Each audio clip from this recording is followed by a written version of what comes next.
What's up, everyone? Welcome to the Real Life Theology Podcast. I'm your host, Reagan Grace Gibbs. I'm a student ministry director at my home church, Ecclesia Christian Church. I'm also a social media guru and a content creator, and I love to talk about cultural hot takes and discuss them from a biblical perspective, which you're going to hear and see lots of on this channel.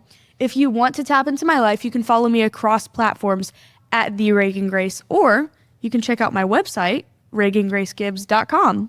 Welcome to Gen Z On. This is a series where I interview different members of Gen Z in the church, and we address urgent topics of the faith.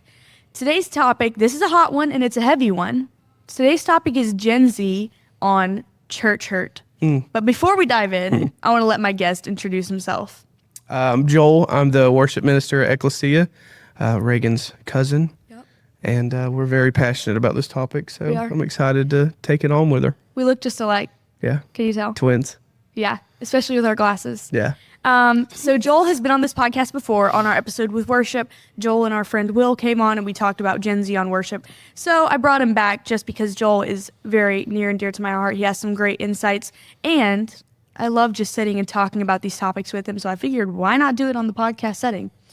Before we start though, we got to mix it up. Yeah. I got some questions for you. Okay. So I try to ask like a question every time to kick us off. And I was sitting in my room writing this and I was like, I got a question for Joel. I'm going to ask him, if you were a sitcom character, what would your famous catchphrase be? But I knew what it would be. What would it be? Come on. That's got to be. That's Joel, my filler words. When Joel speaks, when there's a pause, he throws a come on in there. On. Every time. It's always come on. Yeah. And I'm always in the, all right, brother, all right. I'm out there going And what crazy. I've realized now is that if I don't say it, she'll say it. Yeah. From the crowd point of view, she'll, come on. Yeah, he'll be up doing the invitation to the message, and he don't say it, and I'm up there, come on now, come on. And then I'll just look at him like lock eyes with him to see if he says it. And so it's funny, people actually come up to Joel and be like, you should put that on a shirt. Yeah. Like, so he says it all the time. So that was going to be my question, but it was too easy. Yeah. So then I had another question. Oh, gosh. I thought that was it. No, and I was Okay. like, this is going to be the one. Okay, so my next question. What is your funniest ministry fail? Ooh. Oh, gosh. I feel like we both have There's so many there. Yeah.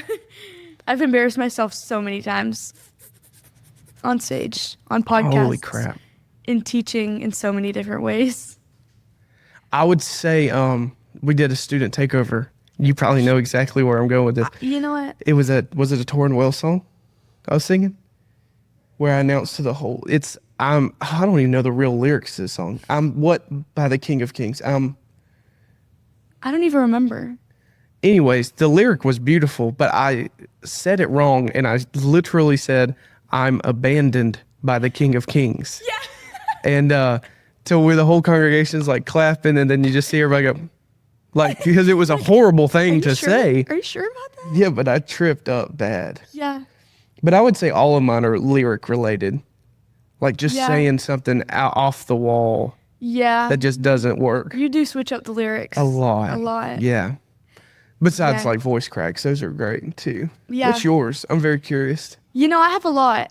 But part of that's because I've been on stage since I was so young and that I probably shouldn't have been on stage. Yeah. One I was thinking of, though, when you were talking about Student Takeover, so we talked about this a couple episodes back, how our church does something called Student Takeover for an entire month of the summer. Our student ministries and our kids' ministries take over the entire church. So when we were younger, it had just started, and so, like, we were the students taking over.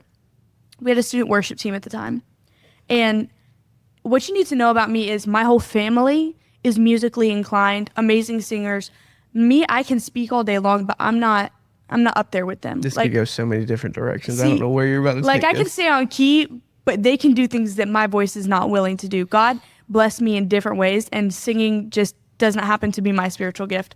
So I would always complain they would mute my mic because they were like, this one, like, back then I couldn't even stay on key. They would mute my mic, truly. And so I begged. I was like, y'all, please unmute my mic. Like, I want to feel like I'm part of the team, please. And most of the team was my siblings, and they were like, or cousins, and they were like, okay, we'll make a deal with you.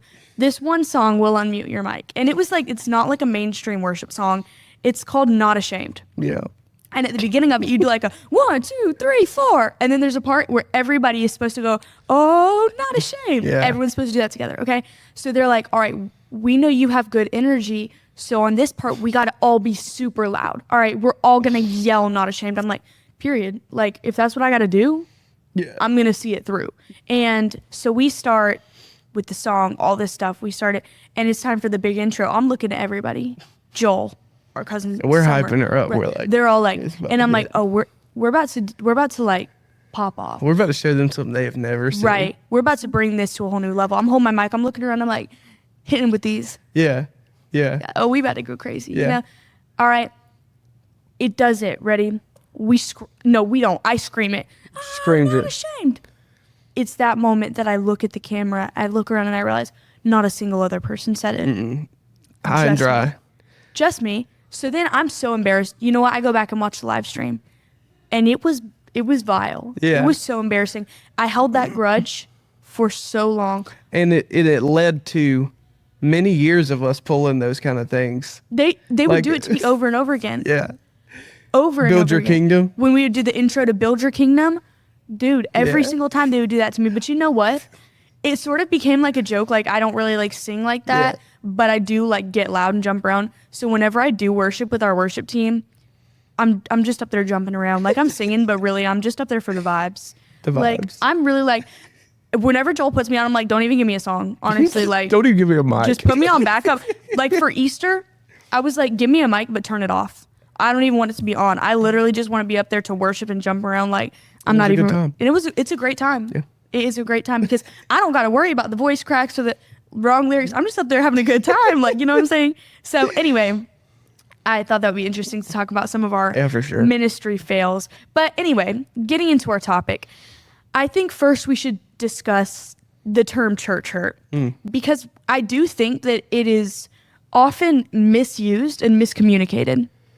I think that it's become a very popular, widespread term. And so we talked about on this podcast, we talked about deconstructing. And for millennials, deconstructing was like the thing, Yeah. right? Like any Christian millennial who wanted to dissect their faith and dive deeper, it was dissecting. And a lot of time they ended up walking away from the faith. For Gen Z, though, it's church hurt. Yeah. Like, I'm pretty sure I've seen everybody- people tattoo church hurt on them before at this point. And it's a very widespread, it's almost like a phenomenon. And it has become so culturally like widespread and Dare popularized. to say it's become a denomination. At Like this it's a point- whole church, dude. But here's the thing, you have such a wide variety. You have people who claim church hurt who then just, find another church. Yeah. And then you have people who claim church hurt who literally just leave the faith, like altogether.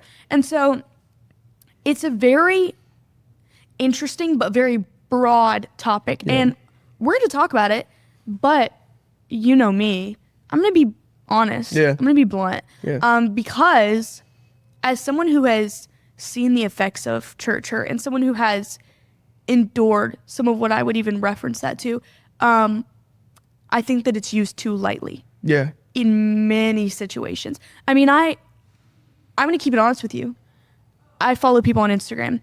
When someone on Instagram starts talking about, oh, I have so much church hurt, that's a red flag for me. So I'm like, I'm watching out for you. On TikTok, I have so many mutuals. If I hear someone say the word church hurt and then proceed to talk badly about a church, like bash a church, I unfollow them. Yeah. Because I think that church hurt has become an excuse to bash the universal church. Yeah. And I think it's a gateway to laziness of It is. I just don't want to go to church anymore. It is. And church hurt is a real thing. Right. But it's so watered down to the point It when I is. hate to say this, that now when I see church hurt, I don't know if it's true or not. Yeah. I don't know. Like they'll say the most outlandish stuff about churches, Mm. and then that'll come out as that was all made up. Right. And it's like, can we be real about church Right. hurt again? Like, can we just be honest when we've Right. been hurt and not just come up with this excuse to just not attend anymore? Right. And here's Just one don't thing. attend. Right. Here's one Like- thing that I see is I'm getting sweaty already. This topic just people mistake people who are not well informed, people who are not biblically literate. People mistake accountability Yes. for church hurt. That is the most common theme. And there's all types of church hurt. There are times that people genuinely within the church setting are hurt. I mean, I know people who have, not in our church, but in churches in the past, have experienced things like rape within a church setting. Yeah. People who have experienced... That is genuine church hurt. But when I hear someone say, oh, my church told me that... to move out of my boyfriend's house. I was literally going to say, when I hear someone say, oh, my church told me it was wrong for me to live with my boyfriend, they just hurt me so bad I had to leave. Yeah. Your church told you...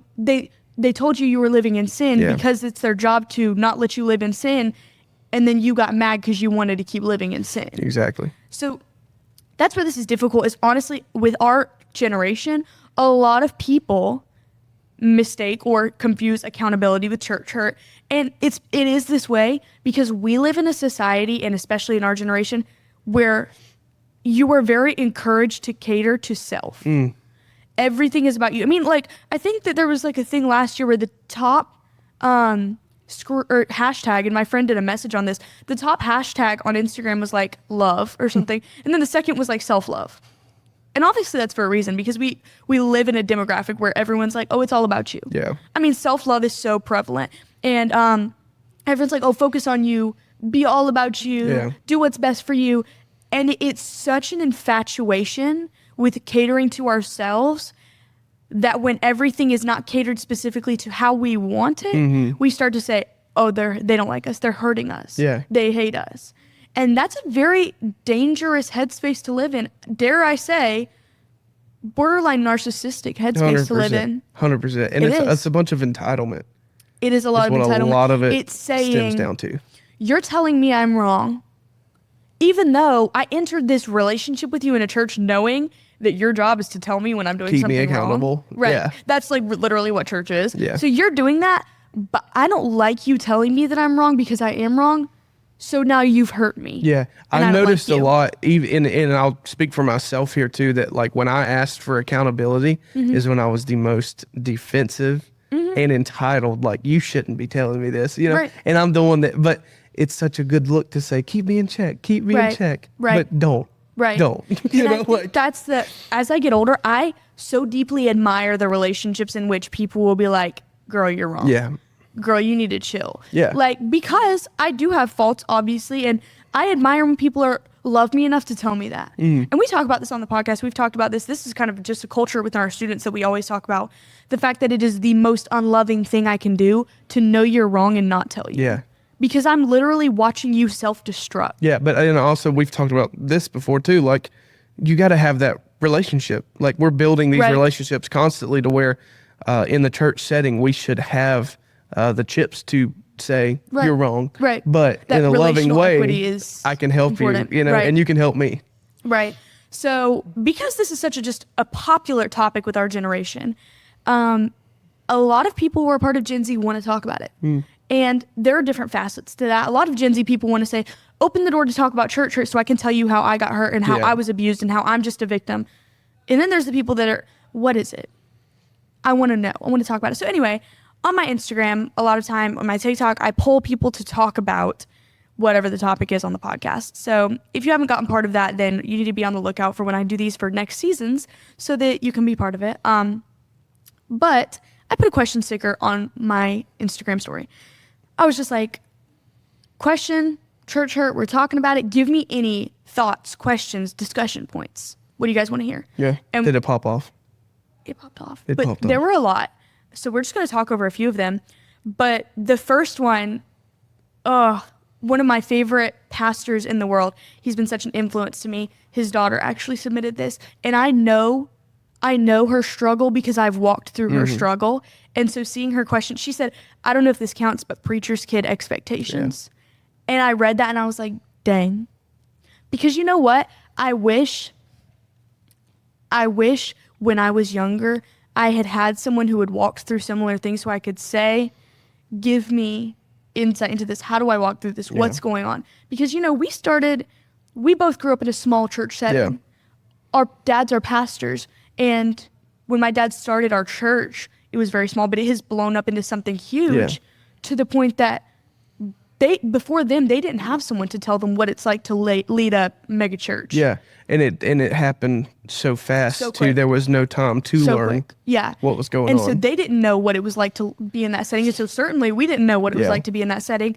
And so it's been very much a learning process. And we have had to firsthand learn a lot of things that you don't know until you experience them. And so yes, this question, even though it's not necessarily like church hurt, I had to include it because it has to be real. talked about. Yeah, it's and real. If right, it is. And if you're a pastor's kid or a preacher's kid or even a ministry kid, like if your mom does kids ministry or anything like that, like this is for you. Yeah. So I think that one of the most important things within a church setting, especially in ministry families, that I've learned is to set up healthy boundaries. And you know what? My mother-in-law taught me about this. I'm super grateful for her teaching me these conversations, but I even got to continue these conversations with my parents, with my family, with our leadership. And we just talked over this and learned this as a group. And I think that we have to be careful because I call the church like a glass house. And this is a concept I've thrown back and forth for a while. But it's so transparent to lead in church because when people walk through the doors, they see, okay, you're my pastor, so I get to know everything about you, and you're my pastor's family, so number one, you need to be perfect, but number two, I get to know everything about you. Don't you slip up. Don't slip up, because we're all watching it, and we're actually waiting. Yeah.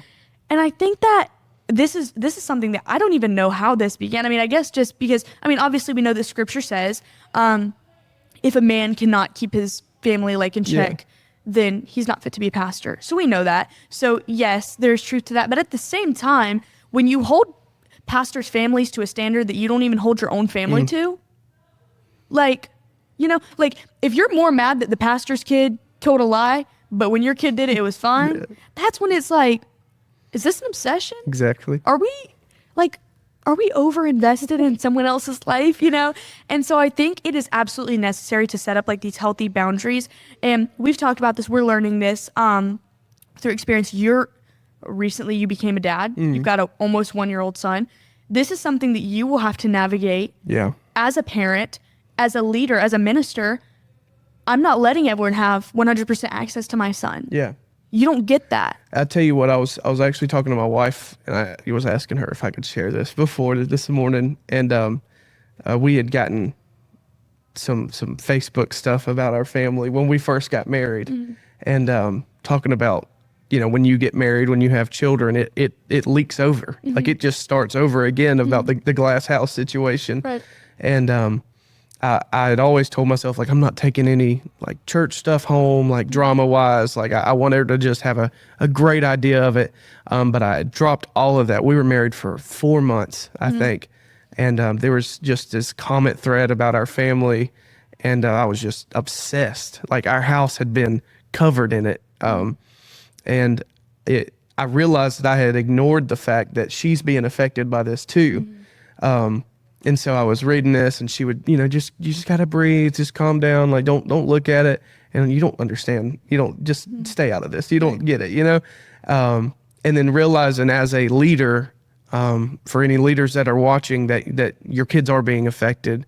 When you get attacked, they feel it for you.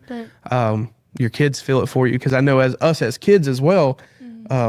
I think some of the most hurt we've ever seen is when our parents were getting hurt by people that we had seen them love and walk life with. I think as a ministry person, you're automatically an empath anyways. So you're feeling all of that. And but being smart enough, which I wasn't at first, and I'm getting better at it now, but to say, no, I get it. You're hurting too. Right. We got to heal together. And it's funny that you say from that perspective of like, when you're the kid, you feel it for them. Yeah. And even as an adult, I mean, I didn't move out of my house with my parents until I was 18 and I got married. Yeah. So even as an adult living at home, watching my parents struggle in some of the ways that they did with people attacking them, people hurting them as leaders of the church, I felt it as if I was a little kid feeling it for them. I mean, obviously when you're a kid, you can't buy your parents like extravagant gifts. So what do? You write them a card. Yeah. And you just pour out your little kid feelings on these pages and give them to your parents. I used to always do that. I have like, my parents have like books that I would write them when I was little, like big binders. And I'd be like, 10 reasons I love you. And this whole binder full, like all that. And that was just, I love to write. I love to speak. And so that is the way that I share, is I talk to people and I write to them. That is how I show my love. Mm-hmm.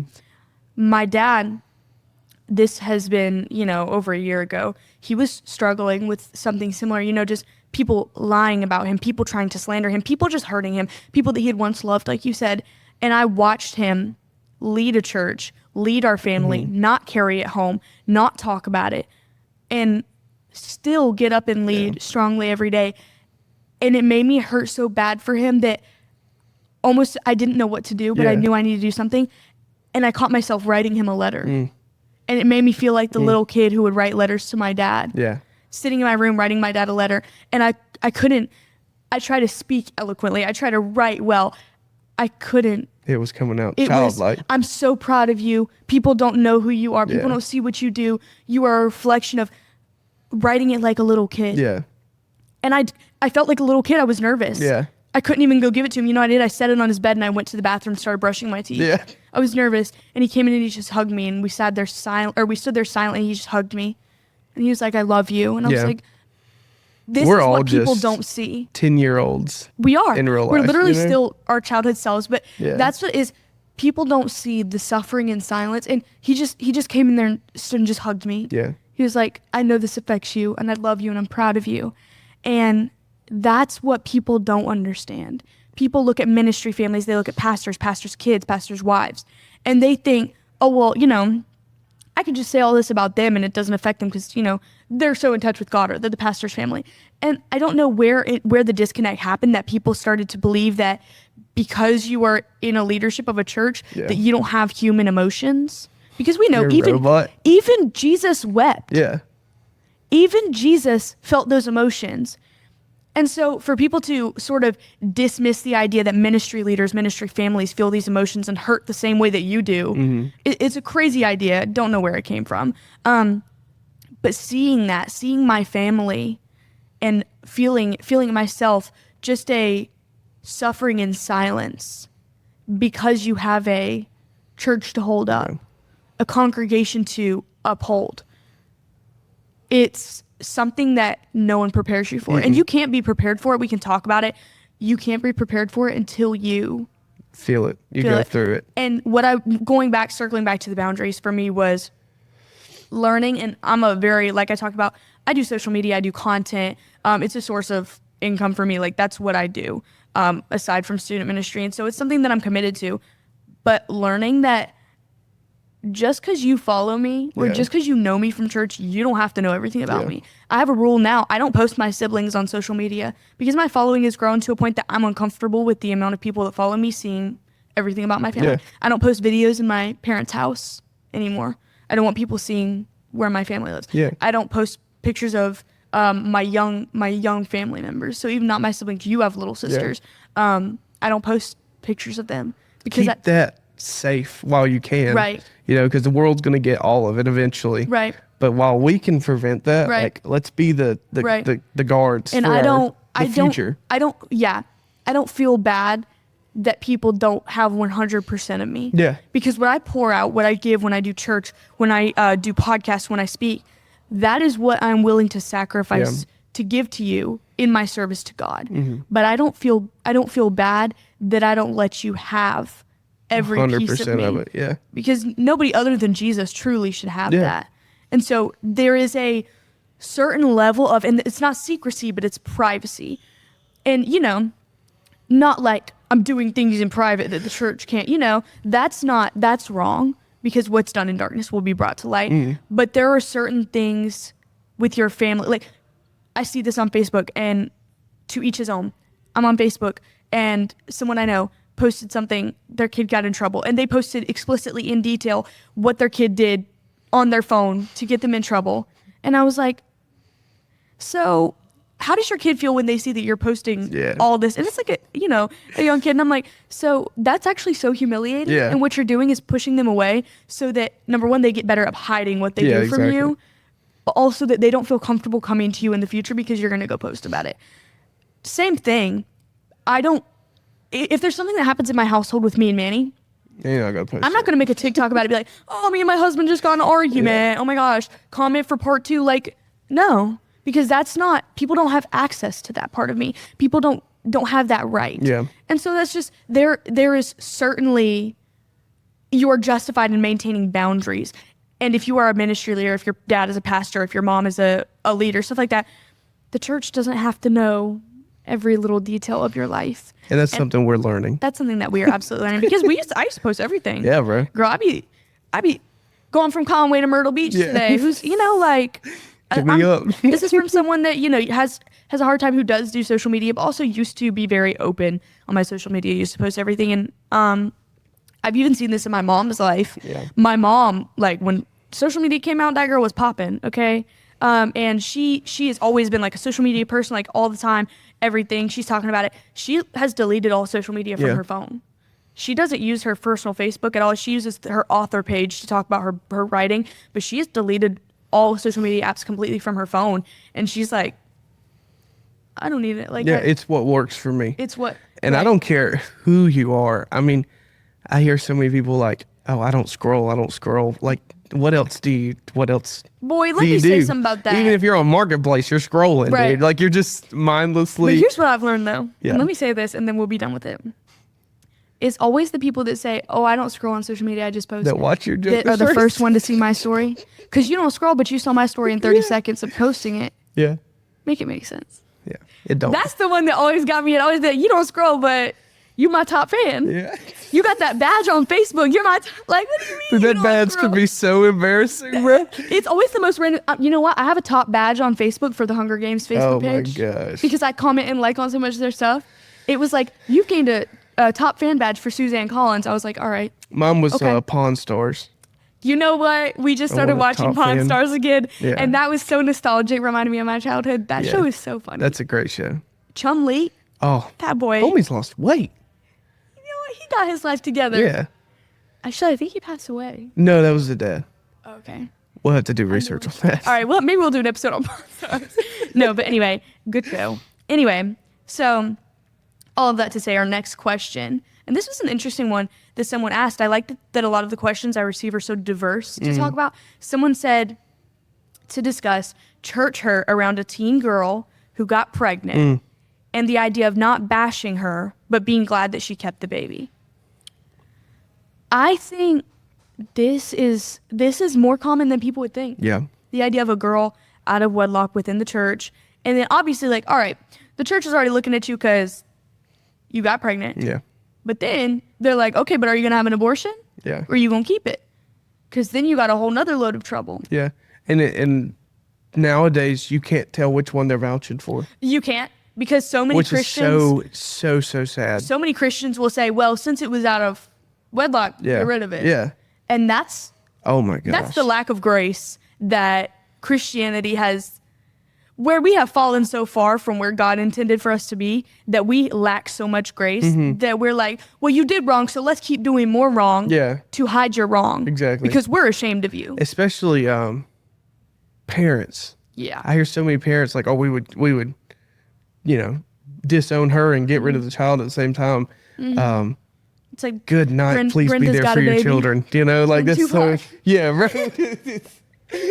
But anyways, yeah. Yeah, no. So definitely, I think that is and any of this that I say, I don't believe that this has in any way been modeled in our church, but I have seen it in Christianity, various places. I think that this does not. I think if your leader is telling you to get rid of the baby, that's a dangerous place to be in. That's a whole nother conversation. But let me say this.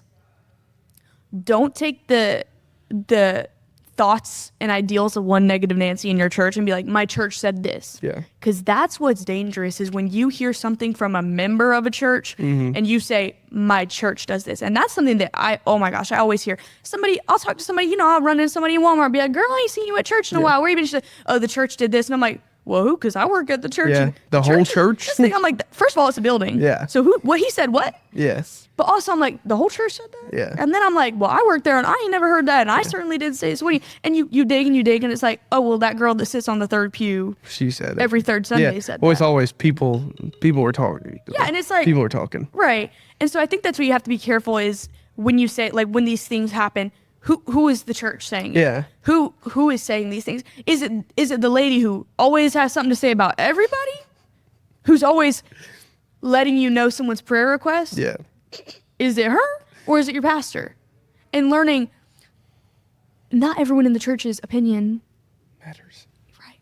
Because the church is literally full of imperfect people. Mm-hmm. That's how it's supposed to be. Even your pastor is imperfect, but your pastor should be in tune with God. Yeah. So hopefully what he's telling you is what God's word says. But if it's the person who, you sit across from who's telling you these things, well, they probably in just as much trouble as you are, needing to be there for the same reasons. Yeah. So don't take what they say and then say it's from the church, because she could be projecting something onto you. Yeah.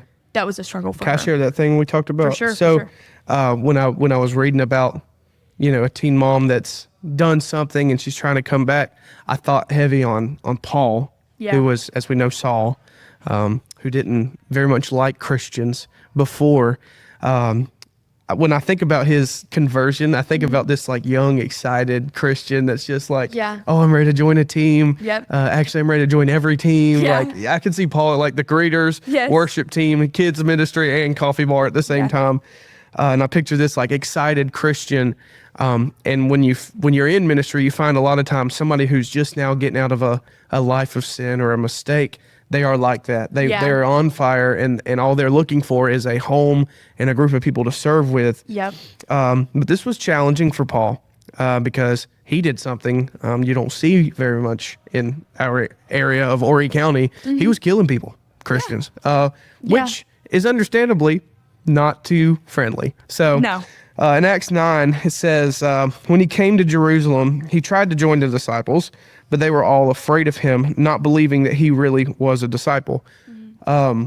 I'm not hating on the disciples here No, in but this imagine scenario. that, like, you just had this whole interaction with God, like turned your life around. Yeah. You pull up, you're like, all right, let me get in on some of that. And they're like, oh no, because you did kill my friend. Yeah, exactly. So But in our area, people that commit sins way smaller, we act the same, which is totally not cool. But anyways, verse 27, I want to say, but Barnabas took him and brought him to the apostles.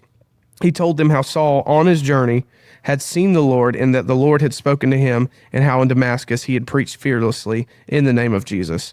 In this passage, we see Paul faced rejection due to his past actions, and we see that a lot in the church today, like a mother, a young mother that's maybe had a child out of wedlock. We see her face rejection in the church, and as Christians, we have to be the Barnabas that bridges that gap and says, no, this lady has pure intentions here, and she wants to just be a part of something great, start fresh. And like you said, the church isn't perfect. Right. We're not going to attract every perfect person. Right. Thank God, because they couldn't let none of us in. Because the fact that we're in this building is the thing that makes it unperfect. Right. The building is beautiful. It's flawless. Yeah. We're the thing that pollutes this place. Yeah. But thank God for that, you know. And talking about having Barnabases in our life, I've seen so many people get rejected. And this is the part that I'm not going to be good at. Reagan, growing up, I saw her get rejected by people in our church. Gosh, here you go. So I'm glad I didn't do my lashes today. Yeah. And as a pastor's kid, you can't really talk about that, because in the aspect of church hurt, it leads a lot to the pastor, and that's your dad. So you can't say, openly, I'm hurt by the church, but as her family, we saw it. She hid it well, but she wasn't herself, and she had pulled back.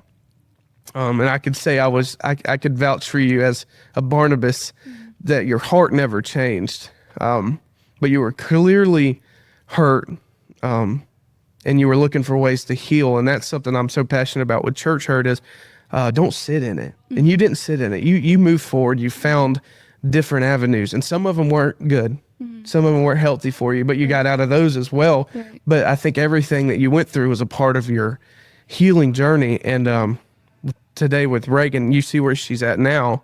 3 years ago, 4 years ago, I don't know how long ago, but yeah, I wouldn't have thought this. No. I wouldn't have thought you'd be here doing this kind of stuff. But I want to thank her because as a pastor's kid, it's easy to feel alone. It's easy to feel hurt by the church, like you can't move on. But you've developed a really good culture in our family of ways to heal, of ways to move on. And you'll find a lot of times that through Jesus, you can heal pretty easily and not lose your church because, gosh, when you find a home, when you find a place that you belong, the last thing you want to do is have to go shop and find somewhere new. So like heal yourself, set those boundaries where you're not just sitting in the crap, but you're moving out and you're, oh man, I can't talk about it anymore. Something I think of often is, I hear so many people talk about experiencing church hurt. I've experienced it. Yeah. But I've never left and abandoned my church to go, because I have an understanding that what God created as perfect is not made perfect by the people in it, because the people in it are awful and flawed and messed up and screwed up. Yeah. And their sins, their wrongdoing is not a reflection of God's idea for the church. Yeah. And so I've been hurt. I've suffered. I've been through things that I never would have thought I would go through within the setting. But never did it make me say, forget the church. Yeah. I'm done. And I've seen so many talented and blessed by God people completely turn away. And I've seen people that are working in ministry turn to different careers that are just, it's weird. It'd be like watching Zach Wilde do ballet. It's like, that's not what you're supposed to be doing. You're supposed to be shredding. You're supposed to be, like you see so many people working and not fulfilling the talents and the calling that they have on their life. And I'm so thankful that we've stuck it out. I'm so thankful to all the people that have stayed with the call and the fight, because oh man, it's a blessing to be a part of. It is. But well, yeah, it's all to reflect on. And I think that something I took note of that you were talking about Paul, was looking at, and this isn't a correction, this is just talking about people who commit smaller sins than killing people. But I think that people have become so obsessed with the idea of having smaller sins that they think, if I have smaller sins, that gives me the right to project onto those who have the bigger sins. So obviously, I mean, like, Paul was murdering people. Like, that's out there. Yeah. That's out there. But let's look at cultural normal sins you'll find, and typically, like, you can find these in a church setting. You don't have to look too far. We live in the South, so you're going to find these. Gossip. Yeah. You're going to find that. Yeah. You're going to find it. So let's look at that. Then you have, let's look at someone who has an affair. You have the people in the church who will be like, oh, did you hear what? I don't know anyone with these names, so did you hear about Nigel's husband? Yeah. I mean, wife? Did you hear about Nigel's wife? Did you hear about what she did? Yeah. And you're like, no, what'd she do? And I'm like, well, you didn't hear this from me. I'm just praying for them. Just praying. I'm just trying to pray for them. But let me tell you what his wife did. She cheated. Like, and you have... And then... They're like, I'm just telling you because she... Right. Yeah. They're like, I'm just telling you because she has this sin in her life and she needs to repent. Like, I didn't just come and gossip to you. And I think that people justify that so often. They're like, well, my informative nature, they don't want to call it gossip, is not as bad as them cheating. My favorite is, the Lord placed this on my heart that I needed to warn you or right. You know. Like, we're not blaspheming? No, yeah. Okay. Yeah. Or we're not... Like, you're using God to gossip. Right. Like, that's not cool, and bro. You know God's sitting there like... Yeah.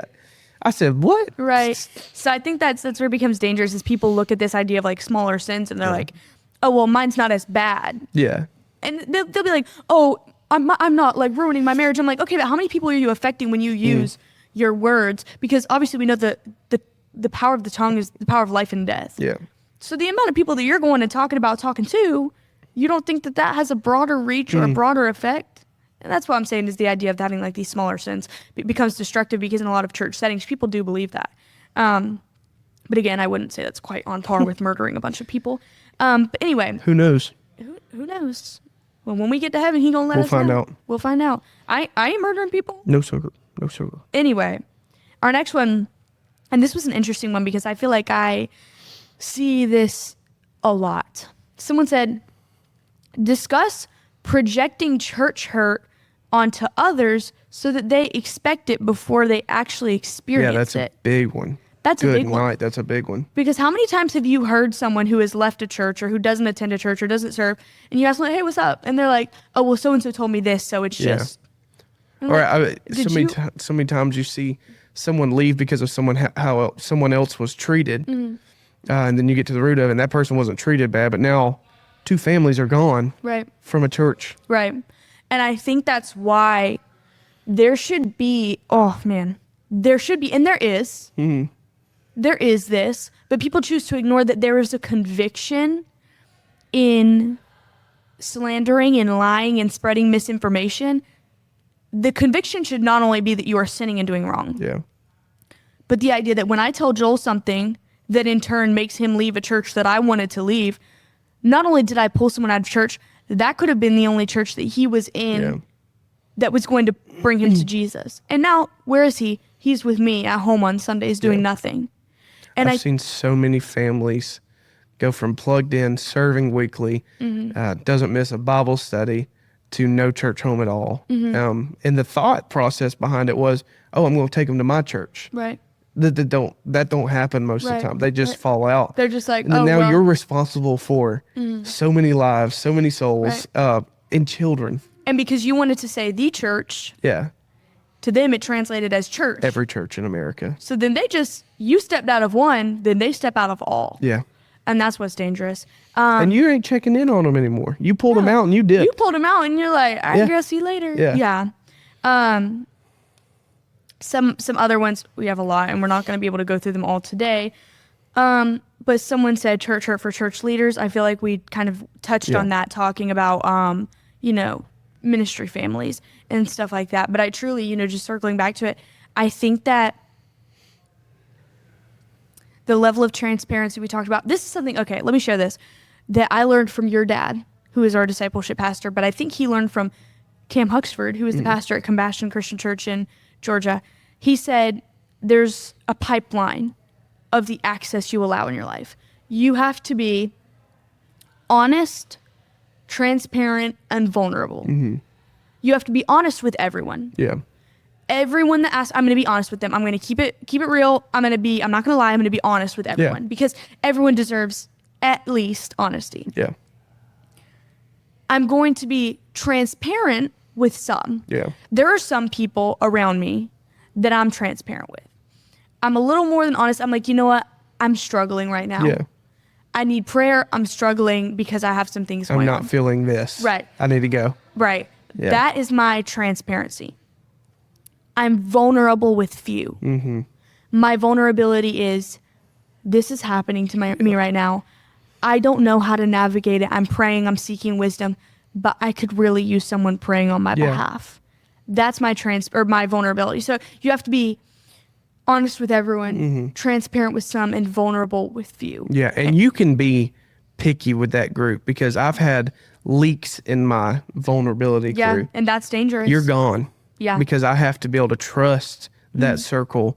If we're vulnerable with somebody and you take that and spread it and just try to hurt other people again, no, you've got to have people that you can trust that, hey, this is between me, you, and God. Right. And that's, I am vulnerable with you. Yeah. You are one of my closest friends and I trust you.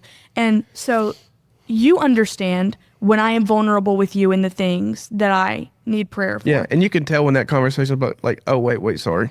Let's collect our things here. This is a serious moment we're about to have. Yeah. When I have that conversation with you, it's because I know and trust that you will pray on my behalf and be an accountable reflection of God to me. You will be that in my life.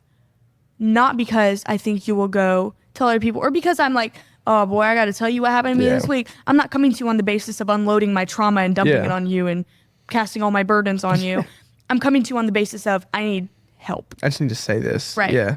And so I think that's one thing you have to be careful with in these scenarios is why are you being vulnerable with them? Am I being vulnerable with you because I trust that you will guide me biblically, or am I being vulnerable with you because I know that you will feed into my ideals? And when I say, oh, these people are so nasty, so rude, I can't stand them, you'll be like, yeah, girl, like, get them out of here. Like, yeah. You know? And be vulnerable with people that'll come up with solutions with you. Like, not people that are just, oh, yeah, that was terrible. You know, I'm sorry you went through that. You in it, but no, like, hey, well, let's take a next step in figuring this out together. Yeah. And the people we're vulnerable with, like, some of my people are out of town, like, don't live here. Right. But I know, like, dude, they'd fly in to help me with a problem if that's what it took. Right. You got to find those people that'll ride or die for you, sure. you know?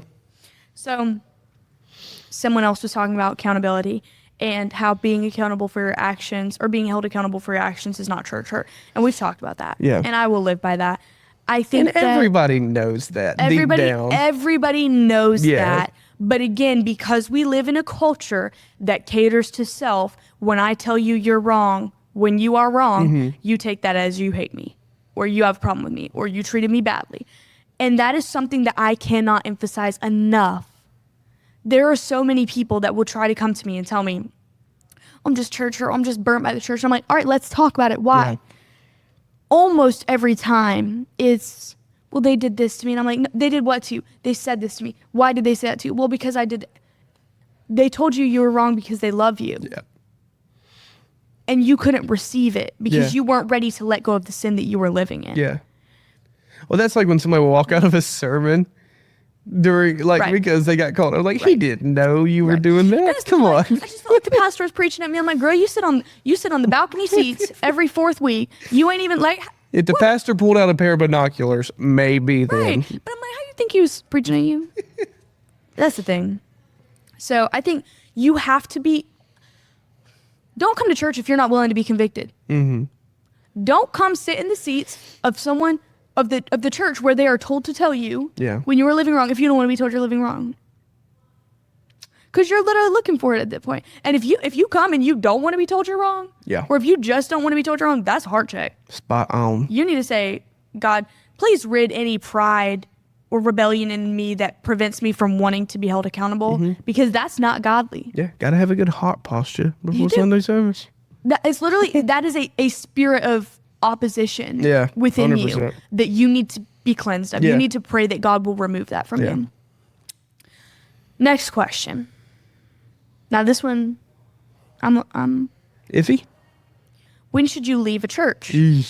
Now, let me say this. All right. If your church does not teach biblical truth, if your church does not teach what the Bible says, if your church is adding to or taking away from God's word, leave. Go, because that, like very, very plainly, clearly, simply, we are told to teach and believe what God's word says. If I'm taking away from or adding to it, you're out of there.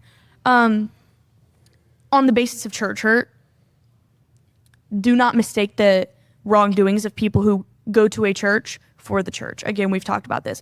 But do not leave a church because some person in the church has beef with you. Yeah. You're literally going to find that anywhere you go. So you can leave and pack up and go to another church. Yeah. And guess what? You're going to find it there too. Because that is human nature. Yeah. That's the sad truth about human nature is you're literally going to find beef somewhere, anywhere. Okay. Good night. The church would be so boring if there wasn't imperfect. Truly. If we were all perfect and we were just coming kumbaya on every Sunday.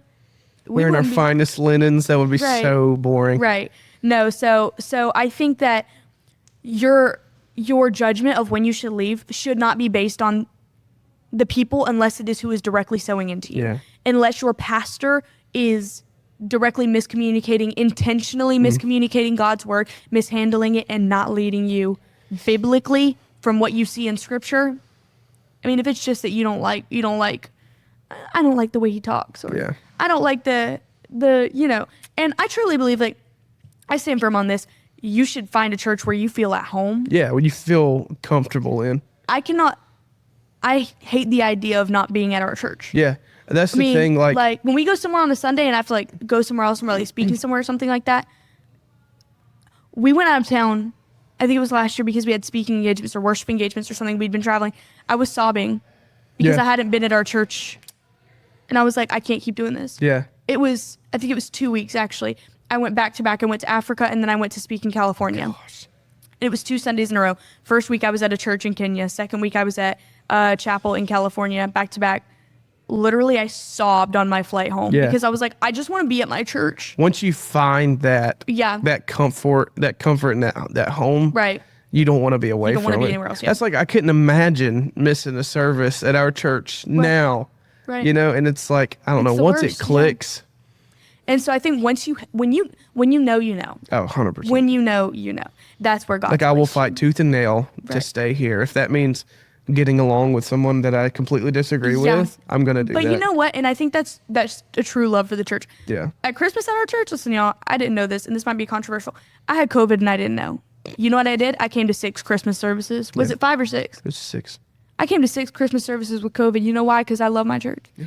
I was literally, Joel's baby was there. Yeah. And fresh out the oven. He was holding me. He was like, oh, do you want to see the baby? And I was like, yeah, but no, I can't. Because I knew something was up. Something's up. I didn't know I had COVID. But I went home Christmas Day. We had these like all I these thought you were Christmas dealing with church hurt. Christmas Day, I came home. I was like, let me test. I had COVID. Yeah. All day. She hit up the family group chat like, hey, PSA. I was like, you're all to our staff, contaminated. I was like, hey, I'm just gonna let y'all know I definitely had COVID yesterday. I was leading. I think I was singing The Little Drummer Boy, and I was like, they told me because I was so sick. But I was like, I ain't skipping church. Yeah. My mom literally was like, do you need to stay home? I was like, girl, no, I'm going to church. Bro. I ain't staying home. Yeah. Yeah, no. So 6 services. 6 services, and I was gonna be there, COVID or not. Pum. Yes, and so definitely, like, I think when you know, you know. When you're home where God has placed you, you will absolutely know it. Next. This was submitted, I have trauma going to a church building because of how people there treated me when I was mentally and physically hurting. Now, this is a complex topic to discuss because trauma bonds are real. Traumatic responses are real. Yeah.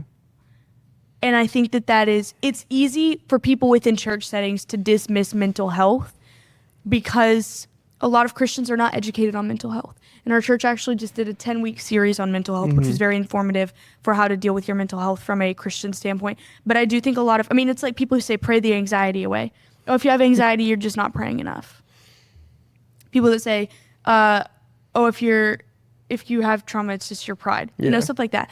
I think that's hard. These things are very real, but I think we do have to be careful and discerning to identify, why do I feel that way? Mm-hmm. Was the hurt inflicted by someone of importance in the church? Yeah. Or was the hurt inflicted because I was not received how I wanted to be received during a time in my life that had nothing to do with the church? Yeah. And I think you have to be careful and you have to be discerning over that. And if it's the setting, maybe find another. But I think you have to be committed to continuously trying to do the church. And find someone you're comfortable going with too. Like, obviously if you go alone, if you don't have trauma at a church, that's a scary thing to do regardless. Right. But if you have that baggage when it comes to a actual church building, right. And I couldn't imagine. The truth is the devil wants you to be in your feelings. Yeah. Because it's impossible for you to be in your feelings and walk in your purpose at the same time. Yeah. When I'm in my feelings, I am drained. I'm off my game. I'm like, when I'm in my feelings, that's all I'm thinking about is my feelings. But when I'm able to choose my purpose over my feelings, I'm flourishing. I'm thriving. Yeah. So you have to be careful of that, to not allow your feelings to set the precedent of what you do, where you go, to be the determining factor in everything. And something we actually learned in that series I mentioned that I find interesting is, I don't know, but scientifically, your brain cannot respond to anxiety and gratitude at the same time. Like, they cannot coexist in your brain. I cannot be feeling gratitude while also struggling with anxiety. Cancels it out. It cancels each other out. Ain't that like fiber and carbs? Something. I can hit up a Chinese buffet, but if I take fiber, it don't count. We need to bring Manny in for this conversation because I don't really know any of this stuff. Manny's like the medical you're a scientist guru. You know what? Let me say that though. I did wear a long blazer on Sunday, and my mom did call me and say, "Girl, you look like a scientist." Can you peep a picture of it in the reel? Maybe I could throw a picture in there. Okay. I don't know. If this is a reel, I'll throw a picture on it. So anyway, I just think that's an interesting fact that when we're feeling feelings of gratitude, we cannot coexist with feelings of anxiety. Something so simple. And it's as simple as, God, I pray that you calm my nerves and you give me a sense of gratitude and peace rather than anxiety. Yeah. And God will do those things for you. Yep. I think that, we're getting ready to wrap up soon, but some interesting things that I think we should discuss is people always want to talk about their hurt with religious people. I had a bad encounter with someone religious and now it's just hurt me for the rest of my life. I think that a lot of people are so quick to turn away from Jesus because they experience something bad with a religious person, but people forget too often that Jesus also had bad experiences with religious people, and he was crucified through these bad experiences. He wasn't gossiped about. He wasn't, somebody didn't make fun of him. He was crucified as a result of this, and we're so quick to forget that.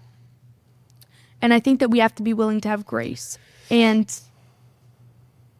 it's difficult, but we have to be willing to see things for more than just it hurt my feelings. Yeah. Which is hard. And I can say this from experience. We've talked about this. I had encounters in a church setting that wrecked me. That, like you said, I wouldn't be doing what I'm doing now had it not been for these things. And they were hurtful. They destroyed me. Yeah. But I can confidently say I would not be walking in the life that I am had I not suffered through those things. And you know what, to be transparent, because I think that this podcast is a place where people are coming for authenticity. I think that we can be transparent. I suffered through a time within hurt with someone in a church setting. They had hurt me for so long, done so many things, said so many things, that I actually began to inflict those things on myself. Yeah. Specifically, honestly, it was a woman.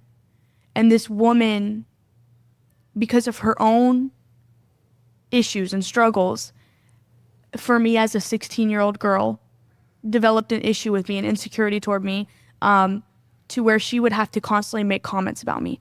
I taught. And I taught where I was teaching kids, about the Bible every week. She would reprimand my teaching and say that I didn't do good. She would tell me, oh, the kids don't like you. Yeah. The kids were engaged. I was with them multiple days a week. Oh, the kids don't like you. I was like, all right. Hey, I think this was a discussion one time. She told me, I think you should wear a purity ring so that people don't think that you're not a virgin.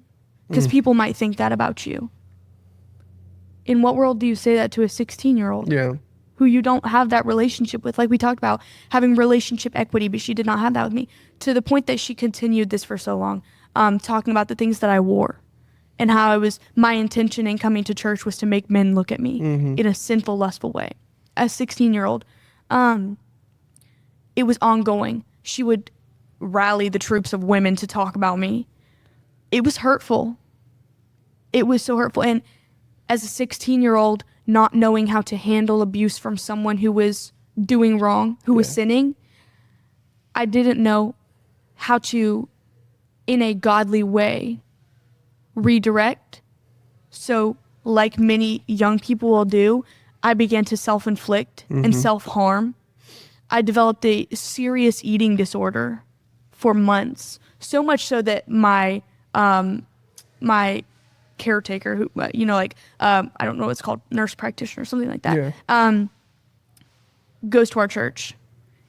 She had to step out of church to call my mom in tears to tell my mom, I don't know if you know what's going on, but she's sick. Yeah.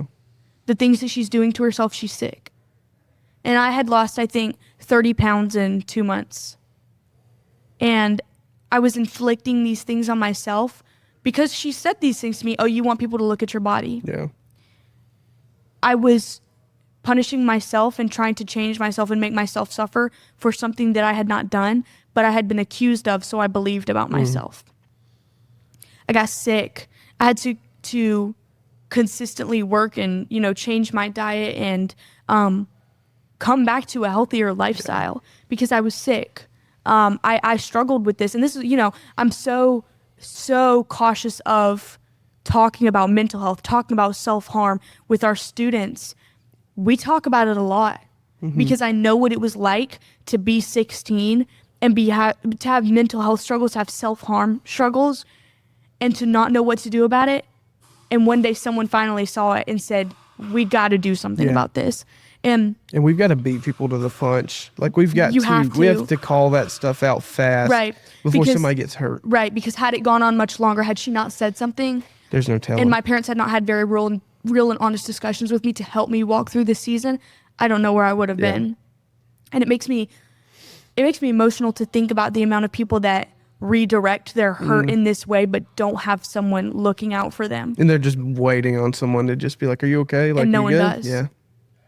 And I think that's why you have to be so cautious of who you allow to speak into you. Because now people try to come at me with this stuff. I don't care. Yeah. I don't care. If someone is coming to me with a genuine concern of, hey, I think that you should walk differently. You should do this differently. You should be cautious of this. I will respect that all day.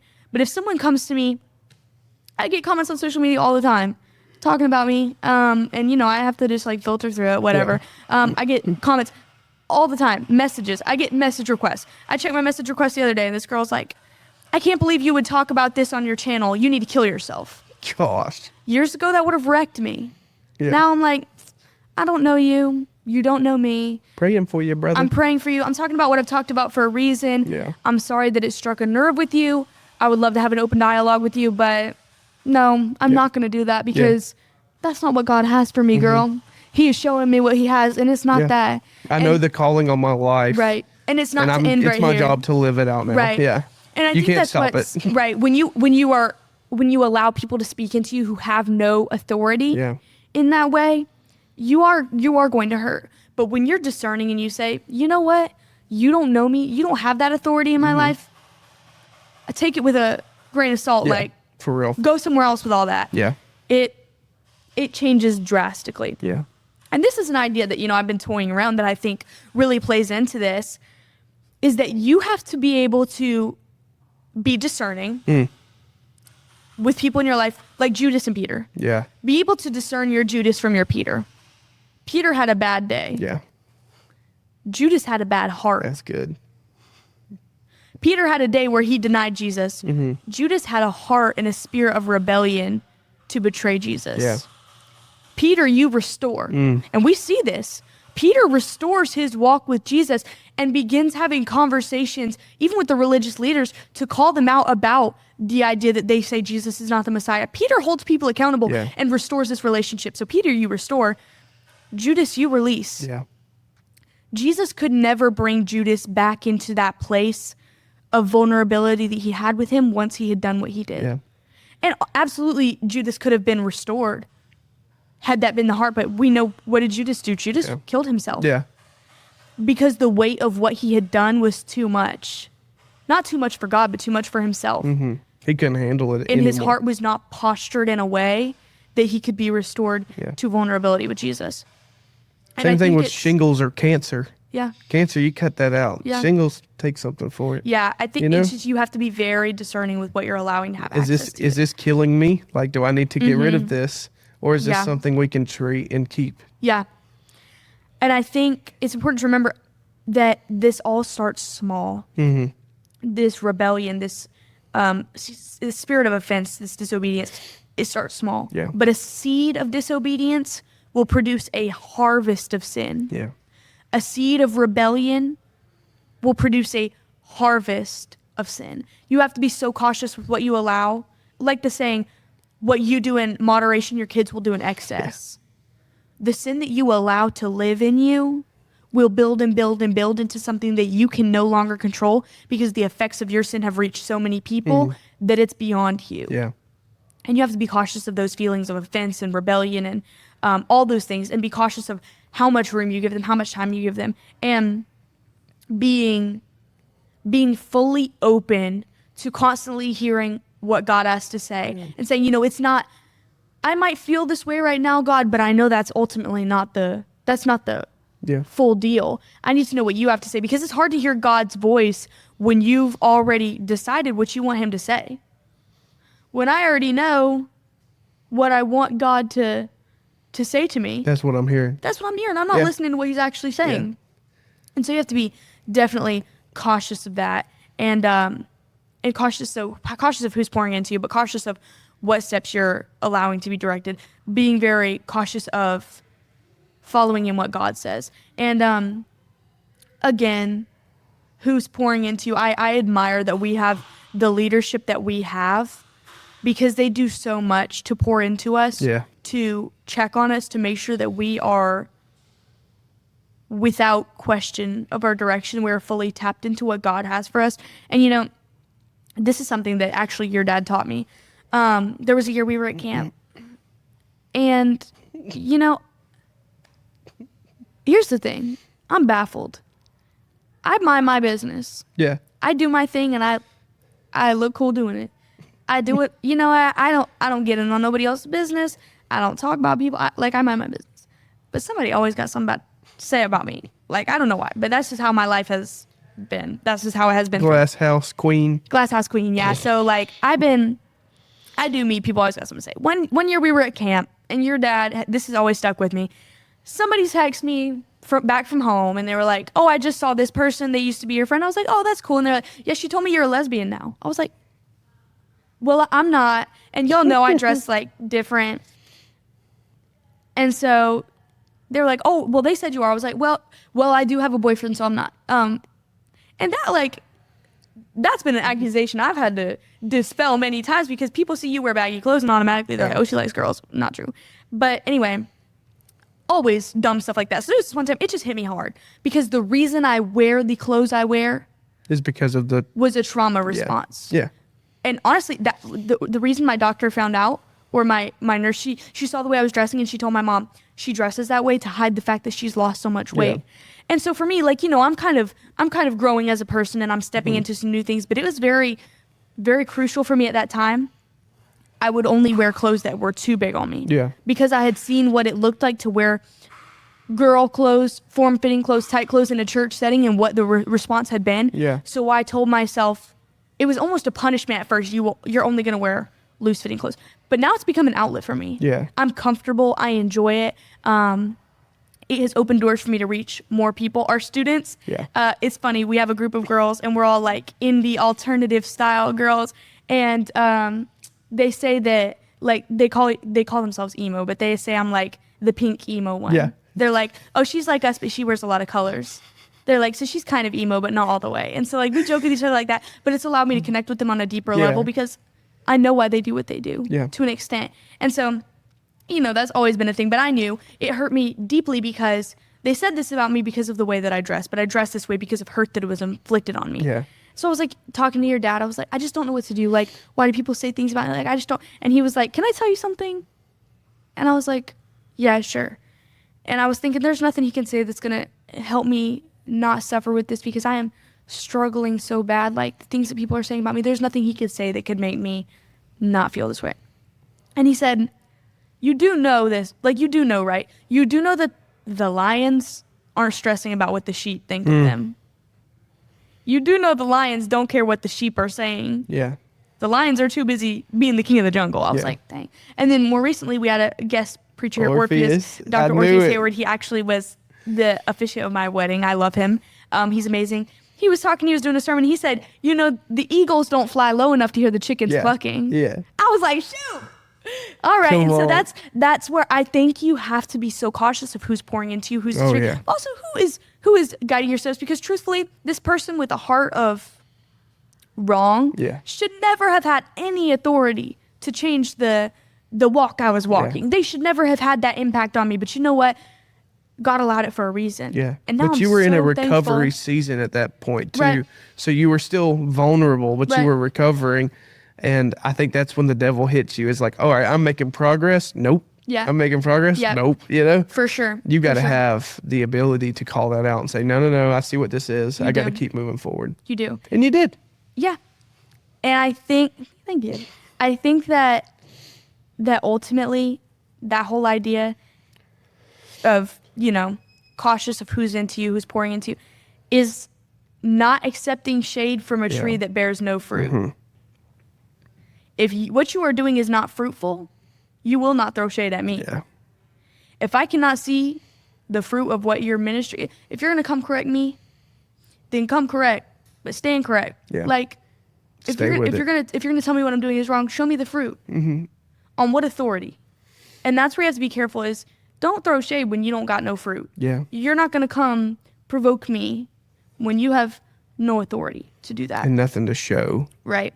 And so I think that the ultimate message is this. The idea of church hurt has become so widespread and is such a popularized topic. But it is not church hurt. It should not be called church hurt because the church did absolutely nothing. The people within it did something they shouldn't have done. So it's not church hurt. It's hurt from imperfect people in a particular setting. Yeah. And I think we have to be more cautious of saying that. And what we allow to categorize as that and how we speak about the church. Because ultimately, the church is the bride of Christ. Yeah. If I come in, Joel's wife, Madison, is one of my closest friends. I love her so much. Actually, I was friends with Madison before he met her. So I kind of had a hand in this, setting them up. And so I love her so much. But I know if I come to Joel and I say something about Madison, that boy gonna probably smack me in the face. He don't play about his bride. I'll call her and have her come smack you. Yeah, he'd be like, Madison. No, but same thing with Manny. Yeah. If somebody goes to my husband and says something about me, he's not gonna play. He's gonna be like, yeah, what's wrong with you, fool? Yeah. Like, he's not gonna play that game. Same thing with God. Yeah. You talk about his bride. Ooh. You think he's gonna bless that? No. If I'm out trashing his bride, trashing his wife to everybody and anybody, you think he's gonna be like, you know what? Girl, let me make you multiply and be blessed. Yeah. He's going to be like, now you're talking about my bride. No way, bro. Who I love. Not working. No. And I think you got to be cautious of that because y'all think we don't play. My wife's name at your mouth. Not the God and Will Smith parallel. Gosh. Okay. Wow. Wow. That is so crazy. But yeah, no, God don't play about his bride. G.I. Jane or not. God don't play about his bride. And you gotta be cautious of that. But also be respectful of that. Yeah. The same way that you wouldn't want someone talking about your spouse, someone talking about your family, don't do it to God. Don't do it to his bride. It's wrong. No. So this has been a good conversation. Great one.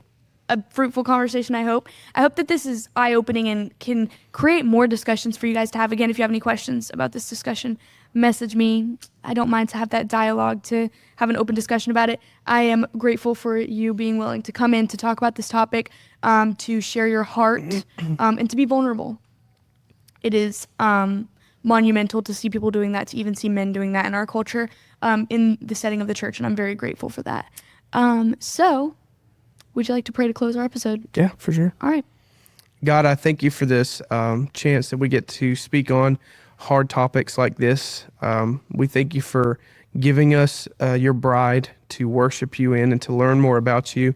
God, I ask that any listener that is struggling with church hurt, God, I ask that you lay out steps for healing and restoration, that they don't have to leave their church home, God, but they can come back with a new, fresh perspective on it, God, and healed relationships in that environment. I ask that you bless every listener that's listening. Be with Reagan and me as we continue to lead. And this is all in your son's name we pray. Amen. Amen. So, before we wrap, again, we're super grateful for this conversation. Joel, if you have anything you want to plug, I don't know what your social media handle is. Joel K. Wilson. Joel K. Wilson. Tap in, follow him. He's got some music in the works, junk like that, so definitely tap in. Again, you can connect with me at the Reagan Grace on all platforms or my website, Reagan Grace Gibbs. I look forward to continuing this conversation with all of you. I'm so grateful for you for tuning in. So until next time, be blessed. See ya.